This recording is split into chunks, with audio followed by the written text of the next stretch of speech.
Hi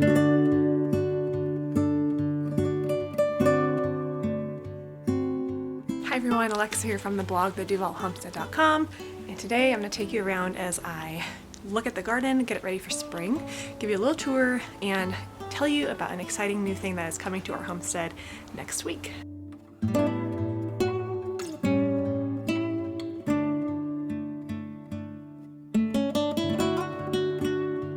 I've got Allison here in my backpack, and she is loving doing these outdoor chores with me. We have a lot to do back here because we are going to be getting chicks next week. So you might remember our chicken coop. We had a couple chickens here for a few years, and since then we do not have them anymore, and we're going to be getting new ones coming up next week. So we have to get them ready in a brooder, basically because we're going to be getting them as chicks. They can't live in the coop yet. They'll live there this summer, but we're going to be getting them set up in a brooder. And how we're going to do that is we're going to use the big galvanized trough. Sorry, it's really bright out here right now and the light keeps changing. We're going to use the big galvanized trough that we have used as a planter box in the past couple of years and use that to house them. But in order to do that, we have to remove everything that's in there, the dirt and the rocks. And so I'm going to be doing that with my trusted wheelbarrow today and a shovel, and of course Allison.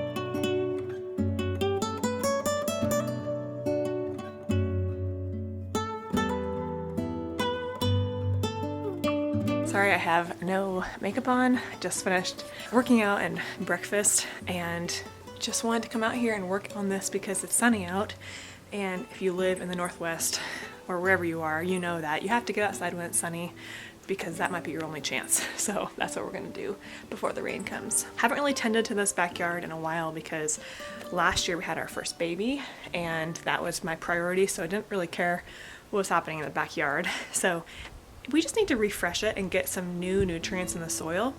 We have been composting in the backyard for a couple of years without even touching the compost, which is not what you're supposed to do. You're supposed to stir it. But I kind of created my own experiment and just threw all of our kitchen scraps in the compost, let them be, put some dirt on them, and lo and behold, they composted just fine. So I'm sure stirring would have done it faster, but I went ahead and just did my own method because I couldn't really stir. We didn't have a proper compost bin for stirring, nor did we have chickens to stir it for us. My experiment worked.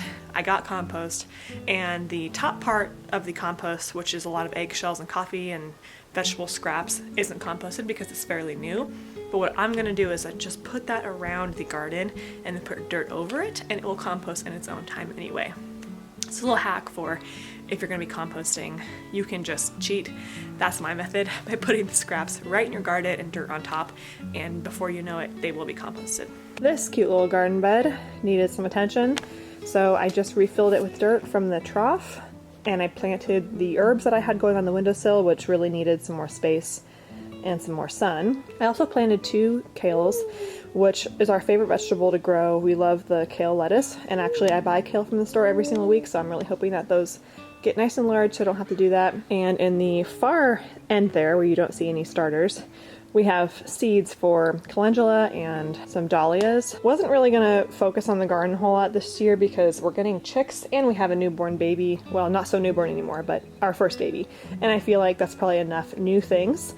I try to keep the amount of newness down to something that I can handle. But then I went to the store and I found these kale starters and I got these herbs, so I can't really help it. I have to put something in the garden, but luckily I got it all done quickly. Now these eggshells on the bottom, I collect our eggshells every single day and we have a ton of them, and I just always put them around our garden because it helps with the slugs.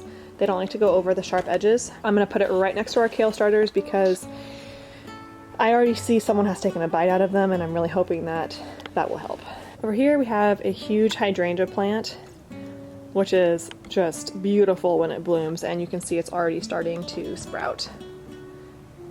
And this, I think, has been here for probably going on 20 years. That's how it's gotten so big. Just added some fresh dirt there. Over in this corner, we have a gigantic lavender plant, another one of my favorites. It always does so well here in the Northwest.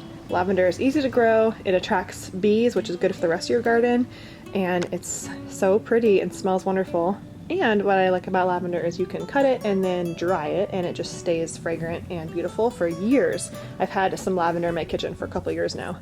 And one struggle we have in the garden is blackberries. You can see this blackberry bush that came, I don't know where it's coming from, probably from the other side of the fence, but they just come out here with a vengeance every summer, so we really have to control that. So we should probably get that cut now before it gets any bigger. Along the side of the yard here, we don't have a whole lot going on except for a few trees.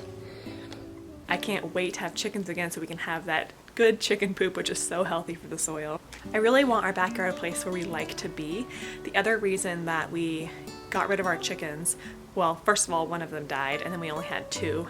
And so you can't really keep just 2 chickens, so we rehomed them. But we didn't get new ones right away because we wanted to change our setup back here so that the chickens had more space and they were not spending so much time free roaming. I will take you on a little tour of the new area we have for the chickens in just a second, but I'm excited because our backyard is back to life and we can now grow things back here, walk around back here, and it's gonna look good. It just has to be worked on for a bit first. This is our chicken coop, and behind it is the run. No chickens in there right now, and then of course the chicks won't be in here until summertime when the weather warms up.